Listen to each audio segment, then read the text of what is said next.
The Mud Hens looking to even the series against the Indians. Toledo's bats start booming early. Ryan Valade knocks an RBI single up the gut to give the Hens the lead 3-2 in the second. But one swing of the bat can change everything. Joshua Palacios flexes his muscles. It's gone for a grand slam to put the Indians in front 6-3 in the third. Bottom of the frame, Eddie Leonard looks to turn the tides for Toledo. He smacked a home run yesterday. How about another this afternoon to cut the deficit to 2?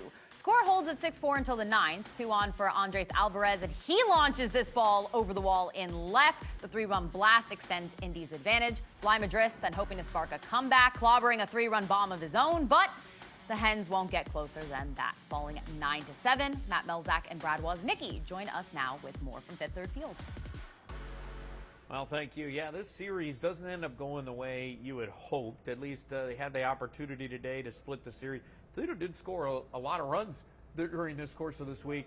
The problem was Indianapolis, they came in as the best hitting team in the International League, and they left this week as the best team in the hitting in the International League because they hit it all over the yard. Yeah, Indianapolis this week ends up scoring 50 runs in 6 games, and they did a lot of their damage when it counted late in the ball game, scoring 18 runs in that 9th inning, and the 3-run homer proved to be the big difference in the end today. And you brought up a great point for this week. They hit home runs, but when they hit home runs, there were 2 or 3 runners on base. I mean, a couple of grand slams this week. You don't see that multiple grand slams in a week very often, but Indianapolis got it done. They were hitting a lot of those homers, 3-4 run shots, while the Mud Hens were hitting solos. Yeah, Eddie Leonard had a couple of solo home runs on back-to-back days, but at the same time, you say back-to-back days, grand slams for Indianapolis, and Billy Cook, he's had a couple of grand slams for Indianapolis this season. I believe they totaled now 7 grand slams on the season. It's a lineup that is very hot, and they understand right where they're at right now. They get this win. Indianapolis